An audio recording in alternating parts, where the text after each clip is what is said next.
Selamat pagi, nama saya Ahmad Jaman Fahmi Haryono dengan NIM 220553136 akan membahas tentang bab 2 tahap-tahap dan fase transformasi dalam sistem besi karbon dengan dosen pengampu Prof. Dr.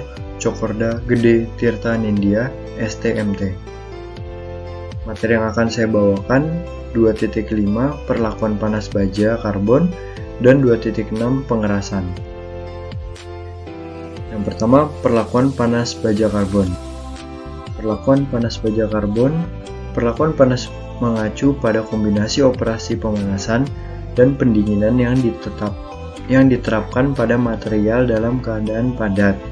Untuk tujuan tersebut menghasilkan sifat yang diinginkan. Perubahan sifat akibat perubahan mikrostruktur pada material yang dihasilkan oleh operasi perlakuan panas. Sifat-sifat paduan besi karbon dapat divariasikan dengan batas lebar dengan cara perlakuan panas. Hal ini membuat zat besi menjadi bahan yang unik. Jadi, sementara kekuatan tarik besi biasa hanya sekitar 2,8 kali 10 pangkat 3 kg per meter kuadrat.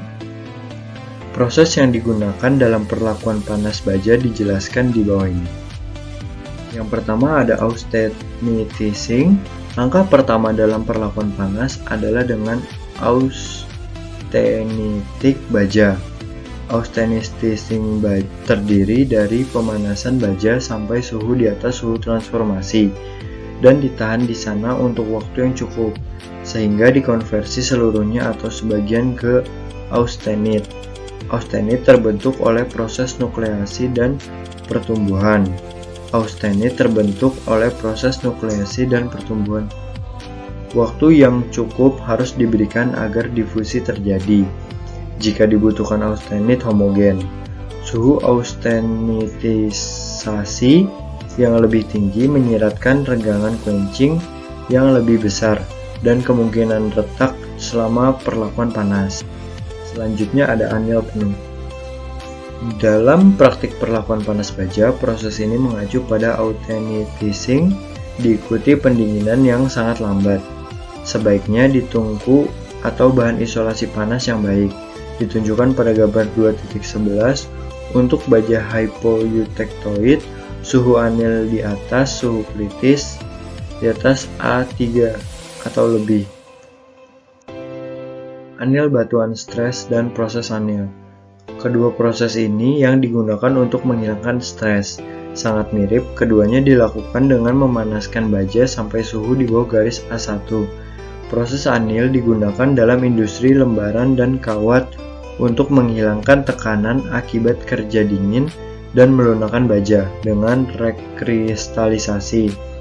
Untuk dikerjakan lebih lanjut, tekanan sisa karena mesin berat dilepas dengan bantuan tegangan. Normalisasi. Tujuan normalisasi adalah untuk menghasilkan baja yang lebih keras dan kuat daripada anil penuh, dan untuk memperbaiki ukuran butir. Prosesnya terdiri dari pemanasan baja sampai suhu di kisaran austenitizing di atas garis suhu kritis atas A3 atau ACM. Ditunjukkan pada gambar 2.11 pada gambar sebelumnya, diikuti dengan pendinginan di udara diam sampai suhu kamar. Konsekuensi lain dari pendinginan yang lebih cepat dan karena sedikit waktu untuk dikomposisi austenit adalah adanya kurang proeutectoid ferrit dalam baja hypereutectoid yang dinormalisasi dan semente proeutectoid kurang dalam baja hypereutectoid dibandingkan dengan baja anil. Menormalkan dapat menghasilkan struktur perlit yang halus dan melimpah. Hasilnya adalah baja yang lebih keras dan kuat. Spreadoising. Proses perlakuan panas yang dikenal sebagai spheroidize, annealing atau spheroidizing. Proses ini memungkinkan penyempitan baik di jaringan maupun di daerah perlit untuk mengasumsikan bentuk partikel bulat atau spheroids. Struktur mikro dari baja hypereutectoid spheroidized terdiri dari cemented spheroid dalam matriks ferrit. Struktur ini mungkin yang paling stabil dari semua agregat ferit dan cementit. Metode yang sering digunakan untuk menghasilkan struktur spheroidioset adalah yang pertama, memegang jangka panjang pada suhu tepat di bawah garis suhu kritis bawah. Yang kedua, dipegang secara bergantian tepat di atas dan tepat di bawah garis suhu kritis bawah. Pengerasan, proses yang biasa digunakan untuk pengerasan baja adalah autenstenik logam, dengan memanaskan sampai suhu di atas suhu transformasi dan menahannya untuk waktu yang cukup lama untuk melarutkan karbida di austenit dan kemudian mendinginkan baja austenitis dengan cepat, biasanya dengan pendinginan dalam air atau minyak, menyebabkan transformasi austenit menjadi martensit. Martensit sangat keras dan kuat serta rapuh. Selain itu, terjadi ekspansi volume saat martensit terbentuk, yang kemudian meninggalkan tekanan residu tinggi di baja. Untuk mencegah retak, tempering baja yang mengeras dilakukan segera setelah pendinginan. Tempering adalah perawatan panas yang mengurangi stres dan melembutkan. Hal ini dilakukan pada baja segera setelah pengerasan, sementara tujuan pengerasan adalah untuk mendapatkan kekerasan maksimal dalam baja. Reaksi tempering dapat digambarkan sebagai prestisipasi atom karbon yang terperangkap dari martensit sebagai karbida Fe3C. Transformasi FeC dapat ditunjukkan oleh gambar berikut. Austempering. Ini adalah nama proses pembelakuan panas khusus yang menghasilkan struktur yang 100% binit, seperti yang telah dijelaskan sebelumnya. Untuk baja hypoeutectoid, struktur seperti itu tidak dapat diperoleh dengan pendinginan, harus menembus dari garis A1 sampai suhu kamar, dan ternyata pendingin terputus harus digunakan.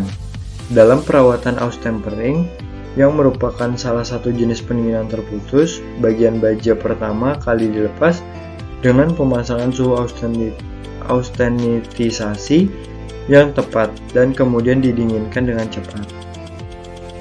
Martempering. Struktur binit yang diperoleh dengan austempering menunjukkan sifat superior dibandingkan dengan struktur martensit merah, hanya dapat berkisar pada kekerasan tinggi Rc 50-60 dan hanya untuk baja karbon. Namun dalam kisaran kekerasan Rc 25-45 yang seringkali penting, struktur martensitik yang marah lebih unggul daripada struktur transformasi langsung perlit dan martensit dalam keuletan dan ketangguhan. Selanjutnya ada ausforming. Ini adalah jenis pemutusan terputus lainnya di mana baja austentis didinginkan dengan cepat untuk menghindari hidup pirutiara sampai suhu di atas M3. Mengalami kerusakan plastis pada suhu tersebut dan kemudian dipadamkan pada suhu sekitar untuk menghasilkan struktur martensit. Dengan proses ini, pengerasan regangan ditambahkan pada pengerasan quench, dan ini memberikan produk yang sangat kuat untuk kepentingan teknik utama. Ausforming biasanya diikuti dengan tempering singkat. Ini adalah tabel 2.1 proses transformasi panas baja. Selanjutnya ada pengerasan. Selanjutnya 2.6 pengerasan. Selama memadamkan spesimen baja dengan ukuran yang cukup besar, permukaan mendingin paling cepat karena berada dalam kontak dengan medium pendinginan. Sementara pada bagian kedalaman di bawah permukaan, tingkat pendinginan menjadi semakin lambat. Gambar 2.15a. Akibatnya, terjadi variasi struktur mikro yang dihasilkan di kedalaman. Efek ini ditunjukkan secara skematis pada gambar 2.15b yang ini, di mana inti pendingin diplot untuk mewakili tingkat pendinginan di permukaan. Di suatu tempat di tengah jari-jari, dan di tengah bar yang cukup besar selama pendinginan drastik. Pengujian Jomini. Karena kekuatan merupakan faktor utama dalam desain, spesifikasi material dalam banyak aplikasi industri baja didasarkan pada kemampuan ketahanan bukan komposisi kimia. Oleh karena itu, perlu memiliki alat kuantitatif untuk mengukur kemampuan pengerasan baja. Metode yang mudah digunakan dalam menggunakan secara luas untuk menentukan tingkat ketegaran menggunakan tes pengerasan kualitas akhir atau uji Jomini dengan memanaskan suhu yang sesuai di dalam tungku dan kemudian segera dipindahkan ke quenching biok jig, di mana sebuah jet air pada suhu tertentu ditakdirkan bagian bawah spesimen pada tingkat flow tertentu, bagian atas mendingin di udara. Kebermaknaan kemampuan kekerasan atau the significance of hardenability. Meskipun pengerasan baja meningkat dengan meningkatkan kandungan karbon, ketahanan karbon sederhana dari paduan karbon ringan memang sangat rendah. Namun, baja karbon komersial selalu mengandung beberapa mangan karena proses pembuatan dan meningkatkan kemampuan pengerasannya.